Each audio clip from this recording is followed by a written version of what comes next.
Okay, before we get into the video proper, I heard a couple of hours ago about Safi Sprocket's accident and the fact that she is at the moment in hospital recovering.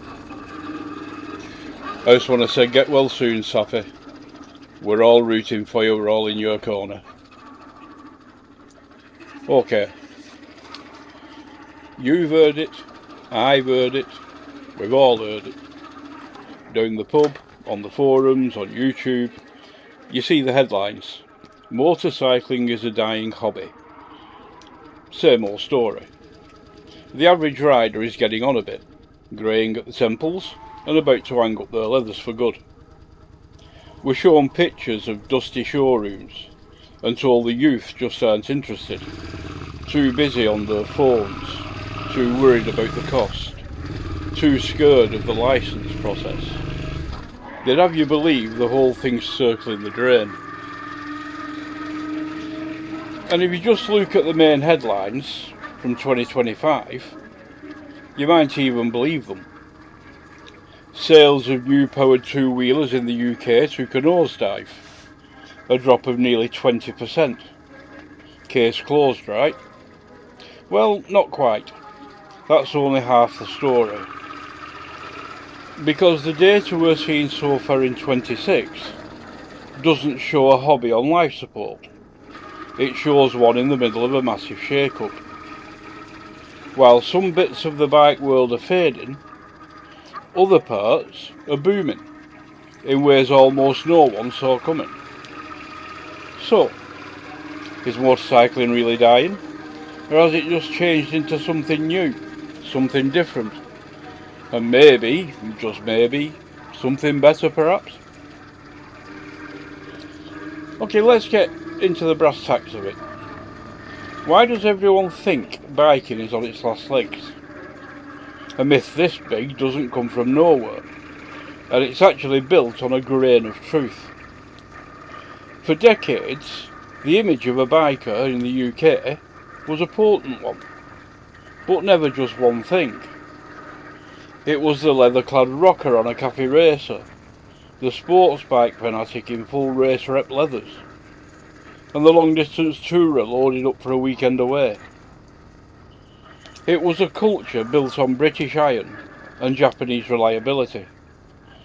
Triumph, Norton, Royal Enfield, BSA, Suzuki, Yamaha, Honda, Kawasaki, and of course the European offerings.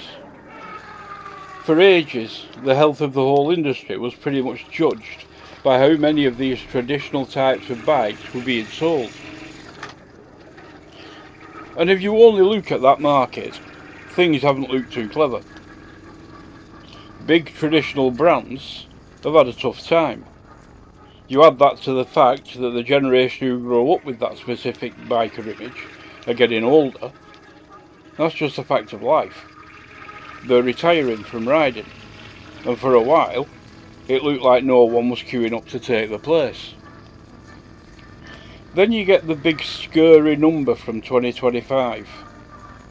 That year, total new registrations for powered two-wheelers fell to just over 100,000, excuse me, from around 123,000 in 2024, a drop of almost 19%. It's the kind of thing that causes a panic. It's what sparks all those "is motorcycling dead" articles. On the face of it, it looks like an absolute disaster. But this is where it gets interesting, because that number is massively misleading. What happened in 2025 wasn't just people deciding they didn't like bikes anymore. A huge part of it was a hangover from the year before. At the end of 2024, new Euro 5 Plus emissions rules were coming in. To get around the deadline, dealers and manufacturers went on a massive push, pre-registering thousands of their leftover Euro 5 bikes.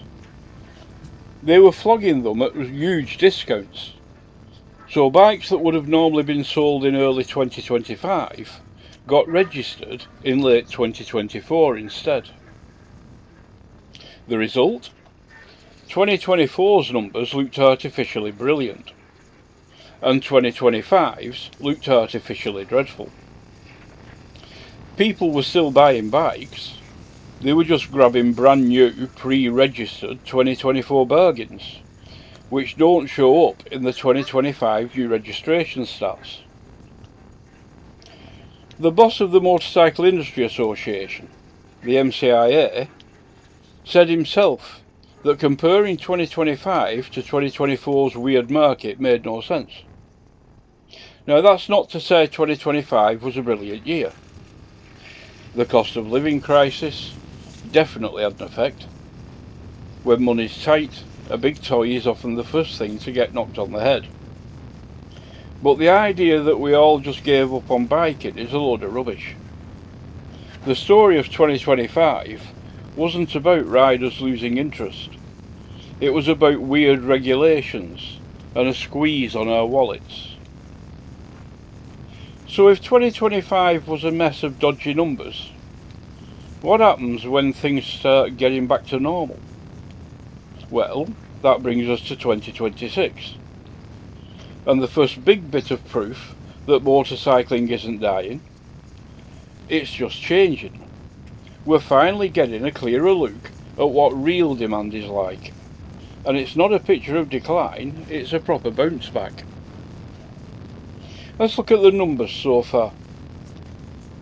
In the first 6 months of 2026, from January to June, a total of 56,921 new bikes, scooters and mopeds were registered in the UK. That's a massive 15.2% jump compared to the same time in 2025. Let me say that again, 15.2%. Hobbies that are dying do not grow by double digits. And this isn't a one-off fluke. The market was up 16.1% in January, 14.7% in February and 15.1% in March. In June, bike registrations alone were up 14.5% on the year before. This isn't a blip, it's a trend. It's the sound of the industry getting back on its feet.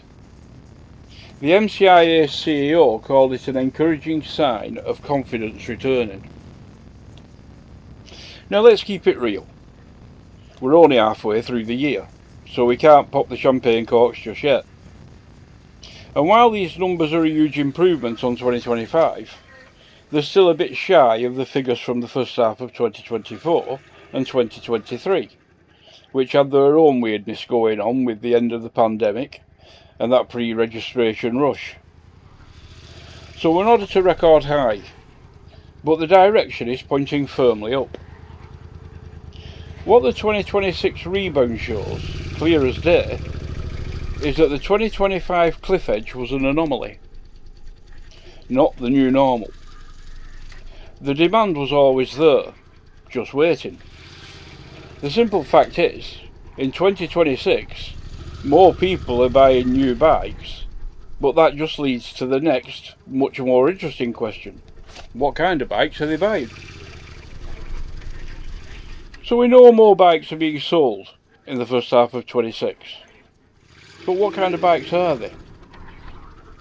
This is where you can really see the evolution.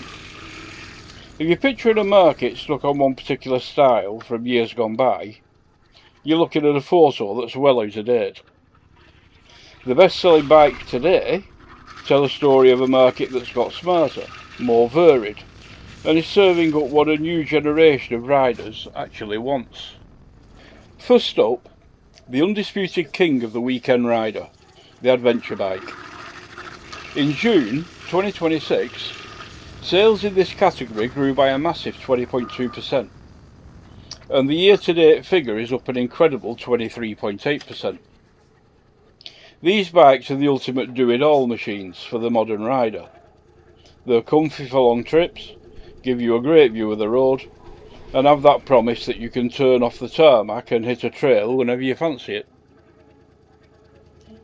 The whole long way round effect with Ewan McGregor and Charlie Bowman has properly grown up.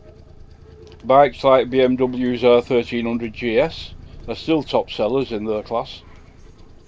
But it's not just about giant globe-trotting machines anymore. The rise of mid-sized adventure bikes, like the Yamaha Tenere 700, and even smaller, cheaper models, has opened the game up to everyone. A report on first quarter sales for 2026 showed CF Moto's new 450MT, a sub £6,000 adventure bike, was selling in numbers that were nipping at the heels of the big boys from Honda and Royal Enfield. But while adventure bikes are winning the weekend, a quiet revolution is happening from Monday to Friday. This is the rise of the small, practical workhorse. If you look at the best-selling individual models in the UK, it's almost always 125cc scooters. Machines like the Honda PCX 125 and Yamaha NMAX are consistently at the top of the model charts. This is the other side of modern biking. It's not about rebellion, it's about getting to work without spending a fortune. Being able to find somewhere to park. For a huge number of people, a bike isn't a toy. It's their main way of getting about. It's their main way of slicing through traffic and dodging bus fares. This change is also shaking up the brands. The old guard are adapting, but a new wave of manufacturers is surging by giving people exactly what they want. Value brands like Royal Enfield, once a bit of a retro novelty, are now major players, with bikes like the Himalayan 450. And then there are the Chinese brands, CF Moto, Voge, Lexmoto. They posted incredible growth. In the first quarter of 2026, CF Moto sold more bikes than some models from Triumph or Suzuki. Another new name, QJ Motor, outsold established brands like Husqvarna in the same period. They're building stylish, decently made and crucially affordable bikes that are hitting the nail on the head for a massive chunk of the market. They're proving you don't need 150 horsepower and a second mortgage to buy a motorbike in 2026. This isn't the death of motorcycling, it's the democratisation of it. So the market's clearly changed. It's less about old school images and more about versatile adventure bikes and dead practical commuters. New brands are shaking things up. Does this feel like a good thing to you, or a sign that something's been lost? Let me know what you reckon down in the comments, and give me a like if you're enjoying the video. All this points to a change in market, one that's probably healthier than it's been in years. But it doesn't answer the big one. Are young people still getting into it? Because if there are no new riders coming through, then all of this is just a flash in the pan. The stereotype is that youngsters aren't interested. But again, the facts tell a very different story. Let's start at the very beginning. The compulsory basic training, or CBT. This is the first step for nearly every rider in the UK. If young people were losing interest, you'd see it here first. The numbers would be falling off a cliff, but they're not.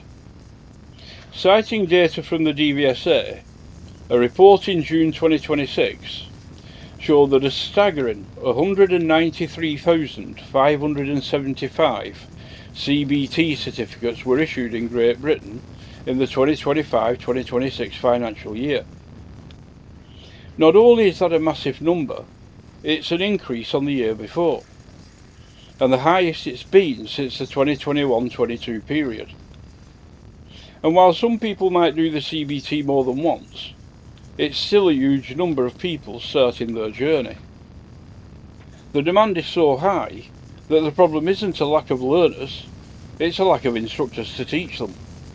That's not a dying hobby, that's a logjam. Okay, so they're starting, but are they finishing? Are they getting a full licence? Well, according to figures from the MCIA, just under 40,000 people passed their full motorcycle test in 2024. Think about that. That's a small town's worth of new, fully fledged bikers hitting the road every single year. And the pass rates, around 71%, for the on-road Mod 2 test, show that it's a proper test, but not an impossible one. The pipeline isn't dry, it's flowing quite nicely, despite the EU's efforts to kill it with ridiculous standards. This brings us to the age debate. You sometimes hear this mad claim that the biggest group of full licence holders are people in their 20s. As the script itself points out, this is almost certainly nonsense. It gets confused because a licence stays with you for life. If you pass at 25, you still have it at 65. So the average age of everyone who holds a licence is always going to go up. The important question is, are young people still getting them? And the CBT and test numbers we just saw give a screaming yes to that. But if you need more proof, look at a grim but revealing set of numbers: casualty statistics. A report from the National Young Rider Forum in early 2026 found that between 2019 and 2023, over 22,000 young motorcyclists aged 16 to 24 were injured on UK roads. Now let's be absolutely clear, that's a tragedy. Every one of those numbers is a person with a family. But for this argument, it's a sobering but powerful indicator of a huge active population of young riders. You can't have 22,000 injuries in a group that supposedly doesn't exist. The report also notes that the biggest group of casualties were on 51 to 125cc bikes, the exact starting point for most riders. It's a horrible way to prove a point, but it powerfully rebukes the idea that young people have abandoned two wheels. The kids are okay. But even after all that, we're still only seeing half the picture. To really get the health of UK motorcycling, we need to look away from the shiny showrooms and look at the market that absolutely dwarfs new sales. We need to talk about the unseen giant, the used bike market. While the new market shifts a bit of over 100,000 bikes in a good year, industry estimates, and we should be clear, this is an estimate, suggest the UK's used market sees around 500,000 deals done every single year. That's 5 used bikes changing hands for every one new one that leaves a dealership. This is the real engine room of the biking community. For most riders, especially the young ones we were just talking about, a brand new bike is a pipe dream. Their journey doesn't start with a finance agreement. It starts on Auto Trader, eBay and Facebook Marketplace. It begins with a slightly battered V5C logbook and a handshake. The sheer availability of affordable used bikes is what keeps this hobby alive and accessible. It's what lets a 19-year-old student get on the road, or lets someone buy a cheap bulletproof Japanese 600 from the 2000s to see if this life is for them without breaking the bank. The used market is the silent beating heart of it all. It's where bikes get their second, third and fourth chance. If we only have a look at new registration figures, we're getting a completely warped view. We're seeing the tip of the iceberg and ignoring the colossal mass underneath. The sheer size of the used market is maybe the best proof of all that motorcycling is incredibly resilient. Any report that ignores this 500,000 a year giant isn't just missing the story, it's deliberately ignoring it. So where does that leave us? Is motorcycling a dying hobby? Based on the evidence we have from 2026, the answer is a big fat no. The story of decline is a myth. It's a story you can only believe if you look at the wrong numbers. If you mourn the decline of one type of bike while ignoring the boom in others. Motorcycling hasn't died, it has evolved. The very idea of what a biker is has been blown wide open. It's not just about one particular style of bike anymore. It's the adventure rider in the high-tech gear planning a trip to the Alps. It's the city commuter on a scooter, saving a fortune on fuel. It's the new rider wobbling through their CVT. The weekend warrior on a smart, affordable bike from a brand you hadn't even heard of 10 years ago. And of course, the leather-clad, bearded rebel on his big, powerful cruiser that's been around forever. The sales rebound we're seeing in 2026, the packed-out training schools, and the massive full-spoken used market all point to the same thing.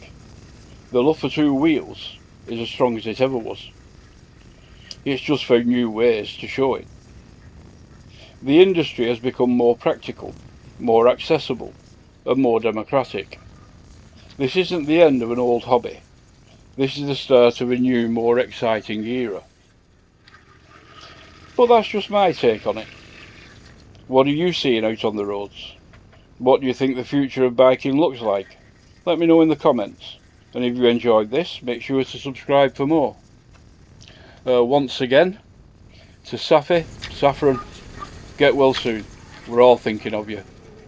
And for the rest of you, keep the rubber on the road, and I'll see you in the next one.